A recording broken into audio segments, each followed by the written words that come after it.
Hello student, welcome back to my channel Shalini Hindi classes. आज हम आप लोगों को पढ़ाएंगे हिंदी व्याकरण और हिंदी व्याकरण के अंतर्गत पढ़ाएंगे व्यंजनों का उच्चारण स्थान। जो हमने आपको वर्णमाला पढ़ाया था तो उसमें हमने आपको बताया था कि व्यंजन किसे कहते हैं और व्यंजन की परिभाषा आपको बताई थी और कौन कौन से व्यंजन होते हैं ये भी हमने आपको अपने पिछले वीडियो में बताया था। पर अभी हमने आपको व्यंजनों का जो उच्चारण स्थान होता है कि मुख के कौन से भाग से ये उच्चारित होते हैं ये मैंने अभी आपको नहीं बताया।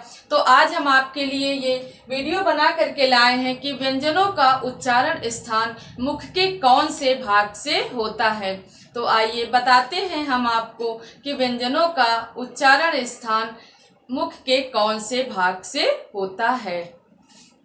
तो सबसे पहले अगर आपको याद ना हो तो हम फिर से याद दिलाते हैं कि व्यंजन की परिभाषा क्या होती है। जो स्वरों की सहायता से उच्चारित होते हैं उन्हें हम क्या बोलते हैं, व्यंजन। और हिंदी में व्यंजनों की संख्या होती है 33।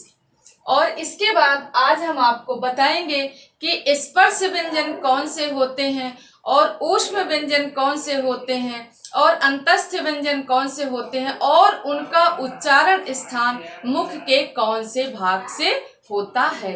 तो आइए बताते हैं हम आपको सबसे पहले स्पर्श व्यंजन।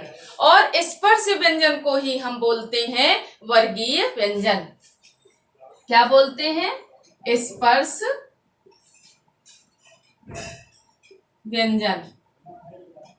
इनकी बात मैंने आपको बताई थी कि स्पर्श व्यंजन कौन से होते हैं। स्पर्श व्यंजन वो होते हैं जो मुख के कंठ, तालु, मूर्धा, होष्ठ से जो उच्चारित किए जाते हैं उन्हें हम बोलते हैं स्पर्श व्यंजन। इनका अगला नाम ये होता है वर्गीय व्यंजन, क्योंकि अक्सर एग्जाम में ये पूछा जाता है कि वर्गीय व्यंजनों की संख्या कितनी होती है। और ज्यादातर आपके यहाँ ये पूछा जाता है कि चा वर्ग मुख के कौन से भाग से उच्चारित होता है, कंठ से, तालु से, मूर्धा से या होष्ठ से।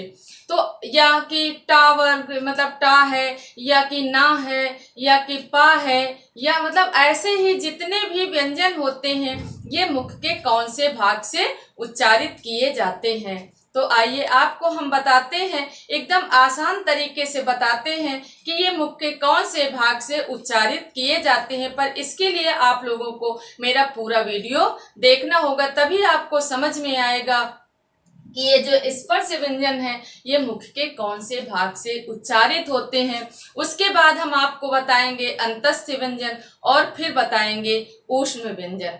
तो सबसे पहले हम जानते हैं स्पर्श व्यंजन। अभी मैंने आपको बताया इसका अगला नाम वर्गीय व्यंजन है और इसकी संख्या कितनी होती है? 25। तो स्पर्श व्यंजन कौन से होते हैं? पहला होता है का, खा, गा, घा और अंगा। और इसके बाद अगला होता है चा, छा, जा, झा और इया।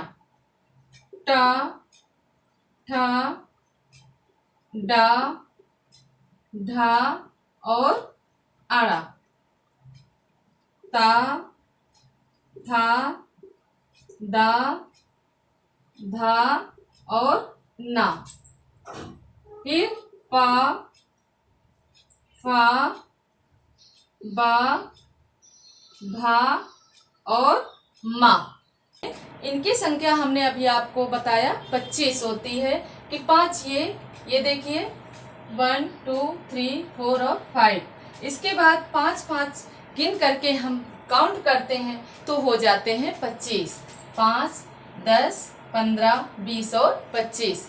अब हम आपको बताते हैं कि ये इनको बोलते हैं, क्या बोलते हैं? पहले इसको बोलते हैं का वर्ग, इसको हम बोलते हैं का वर्ग। फिर ये होता है चा वर्ग और ये होता है हमारा टा वर्ग, इसको बोलते हैं हम ता वर्ग और इसको बोलते हैं पा वर्ग। क्या बोलते हैं? का वर्ग, चा वर्ग, टा वर्ग और ता वर्ग और पा वर्ग। इसके बाद ऊपर वाले को हम जब ऊपर से देखते हैं तो इसको बोलते हैं, क्या बोलते हैं? का। इसको बोलते हैं वर्ण। क्या बोलते हैं? वर्ण। खा को क्या बोलते हैं? वर्ण। ये देखिए, ये का वर्ण, इसको बोलते हैं का। और जब ऊपर से पढ़ते हैं तो हम का वर्ण, इसको बोलते हैं खा वर्ण, इसको बोलते हैं गा और इसको बोलते हैं घा वर्ण। और ये जो हमारा होता है वर्ग का जो पंचम अक्षर होता है उसको हम बोलते हैं, ये क्या होता है? अनुनासिक। अनुनासिक, क्योंकि इसका जो उच्चारण होता है वो नासिका से होता है। ये जितने भी वर्ग के पंचम अक्षर होते हैं इनको हम बोलते हैं अनुनासिक। इतना आपको समझ में आया? अब हम आपको ये बताने जा रहे हैं कि ये जो होते हैं ये मुख के कौन से भाग से उच्चारित होते हैं। तो जो ये हमारा होता है का वर्ग, ये होता है कंठ से उच्चारित। किससे होता है? कंठ से। इसके बाद जो ये हमारा चा वर्ग है ये किससे उच्चारित होता है? ये होता है तालु से। और टा वर्ग किससे उच्चारित होता है? तो टा वर्ग का जो मुख का जो उच्चारण स्थान होता है वो होता है मूर्धा। और ता वर्ग का उच्चारण स्थान होता है दंत। क्या होता है? दंत। और पा वर्ग का जो उच्चारण स्थान होता है वो होता है हमारा, कौन सा होता है? ओष्ठ। का वर्ग का उच्चारण स्थान कंठ, चा वर्ग का उच्चारण स्थान तालु और टा वर्ग का उच्चारण स्थान मूर्धा और ता वर्ग का उच्चारण स्थान दंत और पा वर्ग का उच्चारण स्थान होठ। तो ये आपके हो गए उच्चारण स्थान। अब ये किस प्रकार उच्चारित होते हैं कंठ से?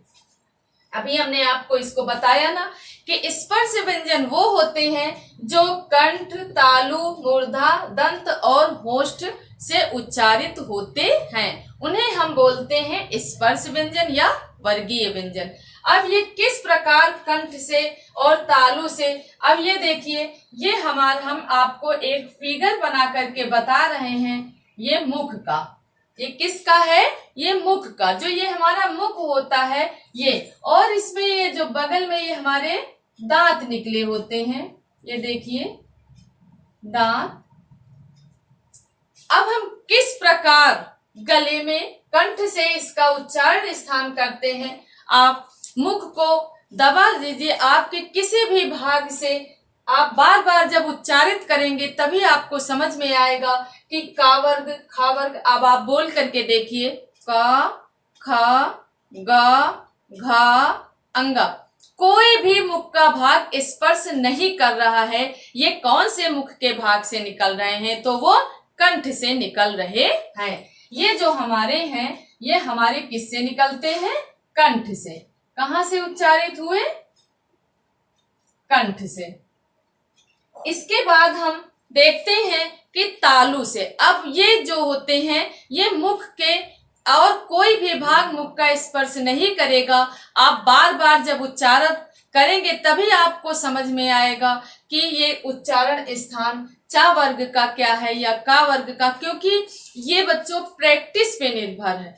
इसको जितना आप बोल करके देखेंगे, जितने बार हमने आपको कई वो बताए हैं आपको, जैसे हमने सा शा शा वाला एक वीडियो बना करके आपको पढ़ाया था और हमने स्वरों का उच्चारण स्थान बताया था। तो मैं बार बार यही बोलती हूँ कि इसको आप लोग बार बार प्रैक्टिस करेंगे तभी आपको समझ में आएगा कि इसका उच्चारण स्थान क्या होता है। और आपके एग्जाम में ज्यादातर यहाँ वर्णमाला से बहुत सारे क्वेश्चन पूछे जाते हैं और इसमें से एक क्वेश्चन तो आपका पक्का है कि आना ही आना है कि सा कहाँ से उच्चारित होता है या टा कहाँ से उच्चारित होता है या ता कहाँ से, मुख के कौन से भाग से। अगर आप प्रैक्टिस करे रहोगे तो आपको इस प्रकार याद करने की जरूरत नहीं पड़ेगी। जैसे ही आएगा कि चा वर्ग कहाँ से उच्चारित होता है, आप बार बार प्रैक्टिस करिए। अब बोलिए चा, छा, जा, झा और इया, ये कौन से मुख के भाग से उच्चारित हुए, तो ये हुआ तालु से। ये जो कंठ के ऊपर जो आप देख रहे हैं, ये दंत के ऊपर जो ऊपर का हिस्सा होता है तालु, वहां से उच्चारित होता है चा वर्ग। ये आपका जो ये तालु बना है, यहाँ से कौन सा उच्चारित होता है, ये जो होता है तालु से उच्चारित होता है आपका। ये का वर्ग यहाँ से उच्चारित होता है कंठ से, और ये कहाँ, ये चा वर्ग जो उच्चारित होता है ये आपका उच्चारित होता है तालु से। चा, छा, जा, झा और इया। अगला होता है टा वर्ग, ये होता है आपका मूर्धा से। ये मूर्धा, ये देखिए, ये मुख का कौन सा भाग होता है, ये आपका जब आप इसको जीभ को अपनी दबा लीजिए और फिर आप इसको उच्चारित करिए टा, ठा, डा, ढा और अड़ा, तो क्या होता है कि आपकी जो जीभ होती है, जब आप जीभ को दबाते हैं तो आपकी जीभ दबती नहीं है, वो क्या होता है, वो मूर्धा को ऊपर को छूती है। छूती है तो कौन सा भाग आपका उच्चारित होता है, चा, टा वर्ग। टा, ठा, डा, ढा, अड़ा। आपने जीभ दबाई पर आपकी जीभ दबी नहीं, तो आप ये जान जाइए कि ये कौन सा वर्ग है, ये है आपका टा वर्ग। कहाँ से उच्चारित हुआ, आपके मूर्धा से। कौन सा उच्चारित हुआ, टा वर्ग। इसके बाद हम बात करते हैं ता वर्ग।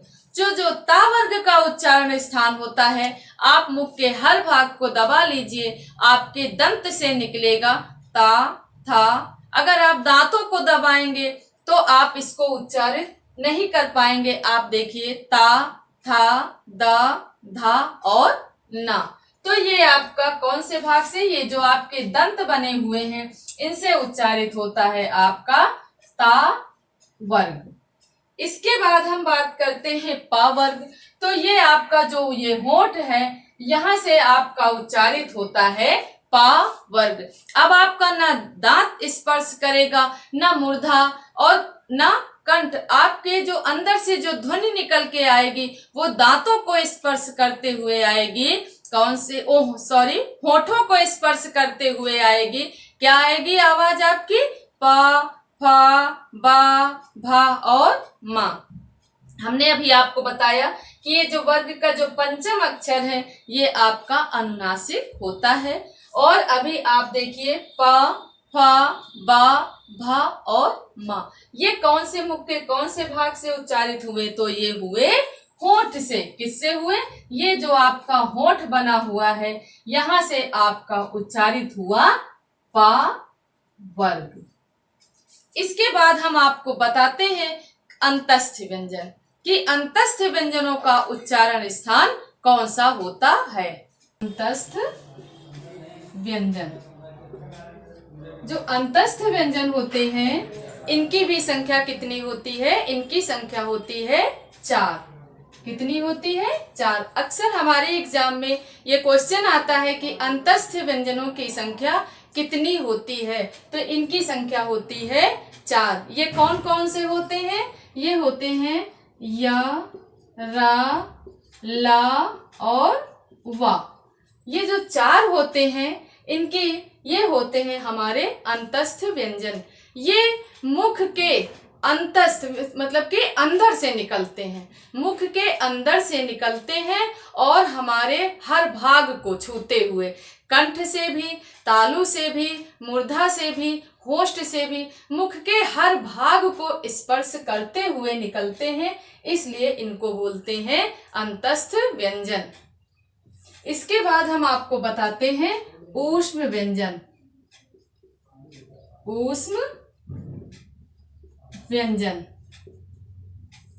जो ये ऊष्म व्यंजन होते हैं इनकी भी संख्या होती है 4। ये कौन कौन से होते हैं, ये होते हैं शा, श, श और हा। ये जो चार होते हैं ये होते हैं ऊष्म व्यंजन।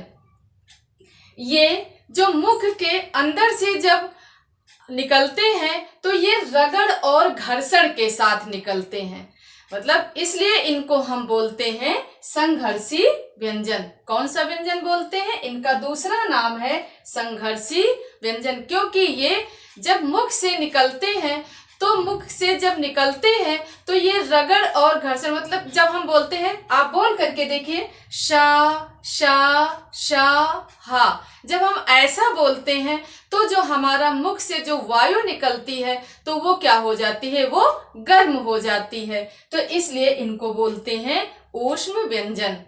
तो आज का हमारा ये वीडियो आपको कैसा लगा? अच्छा लगा होगा। वीडियो को लाइक करिए, चैनल को सब्सक्राइब करिए और ज़्यादा से ज़्यादा आप लोग शेयर करिए। मिलते हैं हम अपने अगले वीडियो में अपने नए टॉपिक के साथ।